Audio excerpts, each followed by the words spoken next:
अस्सलाम वालेकुम। अब हम टॉपिक पढ़ने लगे वो फैक्टर जो एंजाइम्स रिएक्शन वेलोसिटी पे इफेक्ट कर रहे हैं। सबसे पहला आता है सबस्ट्रेट कंसंट्रेशन। देखिए जितने ज़्यादा सबस्ट्रेट होंगे एंजाइम उतने ज़्यादा बाइंड होंगे, उतना ज़्यादा रिएक्शन की वेलोसिटी बढ़ेगी। तो लिहाजा सबस्ट्रेट कंसंट्रेशन डायरेक्टली प्रोपोर्शनल है रिएक्शन वेलोसिटी के। लेकिन एक टाइम ऐसा भी आएगा जब आप सबस्ट्रेट बढ़ाते जाएंगे लेकिन मजीद वेलोसिटी नहीं बढ़ेगी। उसकी रीज़न ये होगी कि हमारे पास एंजाइम ही खत्म हो जाएंगे। ठीक है, तब एंजाइम की एक्टिव साइट ही नहीं बचेगी। मिसाल के तौर पे एक साइड पे 10 एंजाइम थे और हमारे पास सबस्ट्रेट एक था। हमने ऐसे सबस्ट्रेट बढ़ाना शुरू की आखिर हमने 10 कर दी। जब 10 के 10 बाइंड हो जाएंगे सारे, तो लिहाजा बेशक अब हम सबस्ट्रेट बढ़ाते जाएं क्योंकि हमारे पास एंजाइम खत्म हो गए, तो लिहाजा मजीद रिएक्शन वेलोसिटी नहीं बढ़ेगी। तो आप देखेंगे ये ग्राफ अगर देखें, ये हमारे पास एक्स एक्सिस पे सबस्ट्रेट कंसंट्रेशन, वाई एक्शन पे रिएक्शन वेलोसिटी। ठीक है, ये वी मैक्स यानी कि जहाँ हमारे पास रिएक्शन वेलोसिटी मैक्सिमम होगी। जब आप सबस्ट्रेट कंसंट्रेशन बढ़ाना शुरू करेंगे तो आहिस्ता आहिस्ता आप देखेंगे वेलोसिटी बढ़ती जा रही है, बढ़ती जा रही है, बढ़ती जा रही है।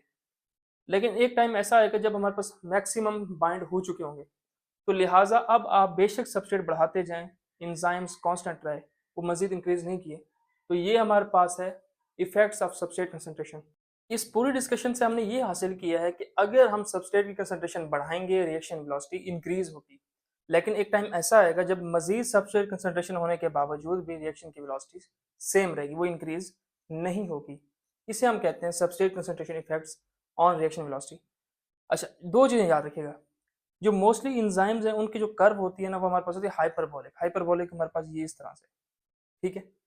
जो हमारे पास सिग्मोइडल कर्व है वो जिस तरह वेव नहीं होती उस तरह ही होती है सिग्मोइडल कर्व, इस तरह। तो ये, तो जो पहली आपको नजर आ रही है ये हाइपरबोलिक कर्व है जो हमारे पास मोस्टली एंजाइम फॉलो करते हैं। जो दूसरी हमारे पास ये वाली है, ठीक है, ये वाली, ये हमारे पास है एलोस्टेरिक एंजाइम, इनको फॉलो करते हैं। ठीक है, तो ये एमसीक्यूज दोनों आते हैं कि एलोस्टेरिक एंजाइम्स कौन सी कर्व फॉलो करते हैं, वो सिग्मोइडल कर्व। जो मोस्टली एंजाइम कर्व फॉलो करते हैं वो हाइपरबोलिक है। हाइपरबोलिक वाली असल में इसलिए होती है कि वो एक इक्वेशन को फॉलो कर रहे हैं काइनेटिक्स को, जो हम अगला टॉपिक डिस्कस करेंगे, वो है मैकेलिस मेंटन काइनेटिक्स को। इस वजह से वो हाइपरबोलिक है।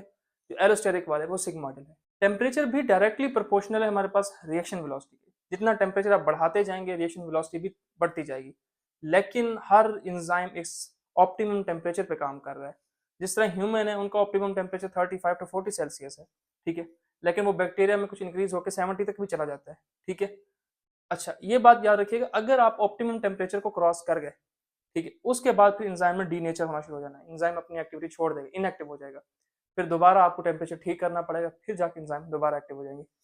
तो लिहाजा ये हमें ये बताता है कि अगर टेम्परेचर हम बढ़ाते जा रहे हैं रिएक्शन वेलोसिटी इंक्रीज होती जा रही है। लेकिन जब आप ऑप्टिमम टेम्परेचर पर पहुंच गए उसके बाद अगर आपने टेम्परेचर इंक्रीज किया तो एंजाइम डीनेचर होना शुरू हो जाएंगे। तो लिहाजा एंजाइम इनएक्टिव हो जाएंगे। आखिरी होता है पीएच। हर एंजाइम की भी स्पेसिफिक पीएच है। ठीक है, अब वो जिस तरह कहते हैं पेप्सिन है उसकी हम कहते हैं 2 है। ठीक, इसी तरह ट्रिप्सिन है उसके हम कहते हैं 5 से 6 के दरमियान, 6 है तकरीबन। जो अल्कलाइन फास्फेटेज है उसके हम कहते हैं 8-9 है। ठीक है, तो हर एंजाइम की स्पेसिफिक पीएच है। इसमें पेप्सिन की याद रखिएगा 2 है। ठीक है, तो ये हमारे पास इफेक्ट्स। तो सबस्ट्रेट कंसंट्रेशन से हमने ये सीखा कि सबस्ट्रेट की कंसंट्रेशन बढ़ाएंगे तो रिएक्शन वेलोसिटी इंक्रीज होगी। लेकिन एक टाइम ऐसा आएगा जब मजीद इंक्रीज अगर आप करते जाएं substrate concentration, reaction velocity change नहीं होगी। इसी तरह टेम्परेचर भी हमने यही कहा कि ऑप्टिमम टेम्परेचर तक अगर आप बढ़ाएंगे टेम्परेचर तो रिएक्शन वेलोसिटी इंक्रीज होगी, उसके बाद एंजाइम डीनेचर हो जाएंगे। यही केस पीएच के साथ भी था।